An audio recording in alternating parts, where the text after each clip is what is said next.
Assalamualaikum warahmatullahi wabarakatuh. Kami dari kelompok 10 yang beranggotakan Misna dengan NIM 20040301 dan Rospika dengan NIM 20040301 akan membahas mengenai Rasul dan sifat-sifatnya serta mukjizat kerasulan pada mata kuliah Tauhid atau Teologi Islam dengan dosen pengampu Ibu Dr. Haji Ramlah. Rasul adalah manusia pilihan Allah Subhanahu wa Ta'ala yang diangkat sebagai utusan untuk menyampaikan firman-firman-Nya kepada umat manusia untuk dijadikan pedoman hidup. Sedangkan beriman kepada Rasul artinya meyakini bahwa Rasul itu benar-benar utusan Allah Subhanahu wa Ta'ala yang ditugaskan untuk membimbing umatnya ke jalan yang benar agar selamat di dunia dan akhirat. Mengimani Rasul-Rasul Allah Subhanahu wa Ta'ala adalah kewajiban hakiki bagi setiap muslim karena merupakan bagian dari rukun iman yang tidak dapat ditinggalkan.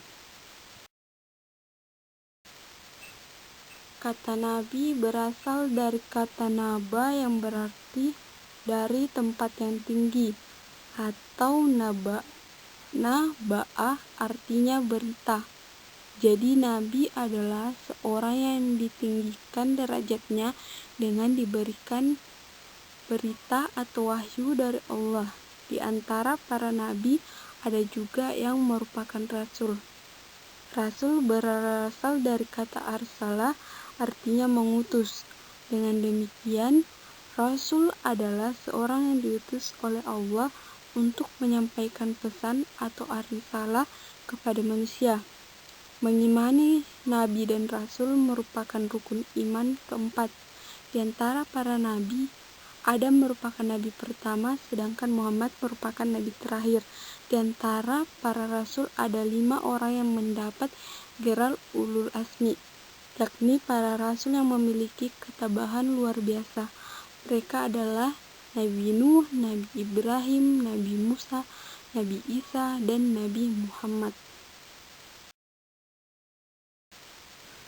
Perbedaan Nabi dan Rasul. Yang pertama, seorang Rasul sudah pasti seorang Nabi, tapi seorang Nabi belum tentu seorang Rasul. Yang kedua, Nabi sebatas menerima wahyu tanpa keharusan untuk mendakwakannya, sedangkan seorang Rasul wajib mendakwakannya kepada kaumnya. Yang ketiga, jenjang kerasulan lebih tinggi daripada jenjang kenabian. Rasul lebih utama daripada Nabi berdasarkan ijma, karena Rasul diistimewakan dengan risalah, yang mana jenjang ini lebih tinggi daripada jenjang kenabian. Yang keempat, Rasul diutus kepada kaum yang kafir, sedangkan Nabi diutus kepada kaum yang telah beriman. Sifat wajib Rasul. Yang pertama, sidik artinya benar. Seorang Rasul selalu benar dalam perkataan dan perbuatan. Yang kedua, amanah artinya dapat dipercaya. Mereka dapat dipercaya untuk menyampaikan seluruh pesan yang diperintahkan oleh Allah tanpa ditambah atau dikurangi. Yang ketiga, tabligh artinya menyampaikan wahyu. Seorang Rasul adalah penyampai wahyu Allah kepada manusia, sekalipun untuk menyampaikan sangat pahit, bahkan mendapat rintangan berat. Yang keempat, fatanah artinya cerdas. Dengan kecerdasannya, mereka dapat memberikan keterangan secara benar sehingga manusia dapat mengerti dan memahami hal yang diajarkan. Sifat mustahil Rasul. Yang pertama, kikbu artinya berbohong atau dusta. Yang kedua, khianat artinya tidak dapat dipercaya. Yang ketiga, kitmat artinya menyembunyikan. Yang keempat, balada artinya bodoh atau dungu. Sifat jais Rasul. Sifat jais bagi Rasul adalah sifat yang diperbolehkan bagi mereka. Maksudnya, kebolehan yang berupa sifat-sifat manusiawi yang dimiliki setiap orang pada umumnya, sepanjang sifat-sifat tersebut tidak mengurangi martabat kerasulan yang mulia. Sifat-sifat manusia yang diperbolehkan bagi rasul seperti makan, minum, tidur, dan beristri. Mukjizat kerasulan. Ada beberapa nabi yang mendapatkan mukjizat. Yang pertama, mukjizat yang diberikan kepada Nabi Muhammad SAW adalah peristiwa Isra Miraj.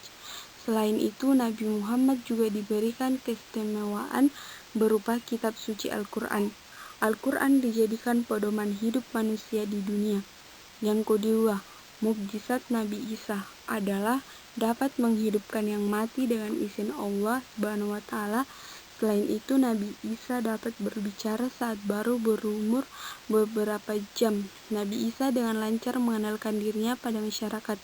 Mukjizat tersebut untuk melindungi ibunya Siti Maryam dari fitnah lingkungan sekitar, bahwa Siti Maryam melahirkan Nabi Isa alaihissalam tanpa ayah. Dia, Isa berkata, "Sesungguhnya aku hamba Allah, Dia memberiku kitab, Injil, dan Dia menjadikan aku seorang nabi." Hadis riwayat Maryam ayat 30. Mukjizat Nabi Musa alaihissalam adalah tongkat yang dapat berubah menjadi ular. Tongkat Nabi Musa dapat membelah Laut Merah sehingga dapat diseberangi. Berikutnya, mukjizat Nabi Ibrahim alaihissalam adalah tidak hangus terbakar api. Saat itu Nabi Ibrahim dilempar ke dalam kobaran api oleh Raja Namrud. Namun panas api itu menjadi dingin dengan izin Allah Subhanahu wa Ta'ala. Yang terakhir, Nabi Nuh alaihissalam adalah Rasul Ulul Azmi, mendapat mukjizat yakni membuat perahu besar. Perintah membuat perahu besar itu dari Allah Subhanahu wa Ta'ala. Sekian pembahasan materi dari kami kelompok 10. Mohon maaf apabila banyak kesalahan dan kekurangan. Sekian dan terima kasih. Wassalamualaikum warahmatullahi wabarakatuh.